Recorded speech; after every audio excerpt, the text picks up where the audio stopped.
একটা মেয়ে যদি চায় যে আমি আমার ইজ্জত ধরে রাখবো, কোন ছেলের ক্ষমতা নাই সেই ইজ্জত নষ্ট করে। এটাই সত্য কথা। আমার স্ত্রী এই কথাটা খুব জোরালো ভাবে আমাকে বলে, আমি যখন রাস্তায় হাঁটবো, আমি যদি চাই তাহলে কোনো ছেলে আমার কাছে ঘেঁষতে পারবে না। আমি সুযোগ দিলে তখন ঘেঁষতে পারবে।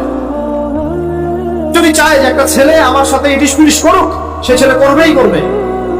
একটা মেয়ে যদি চায় যে একটা ছেলে আমার পর্যন্ত আসতে পারবে না, আমি আমার ব্যক্তিত্ব গায়রত বজায় রাখবো, আমি ডিস্টেন্স মেনটেন করবো, আমি কোনো সুযোগ দিব না, ছেলে সুযোগ পাবে না কখনো। এত সহজ না। সর্বোচ্চ তখন কি করতে পারে, ধরে 10 জন মিলে ধরে ওকে জোর করে তার সাথে কিছু করতে পারে। ওরকম কিছু করলে তো আল্লাহর গজব নেমে আসে। ওই যে সারা আলাইহিস সালামকে তুলে নিয়ে গিয়েছিলেন একটা বাদশা, মনে নেই আপনাদের? সারা আলাইহিস সালামকে একটা বাদশার উঠায় নিয়ে আসছে।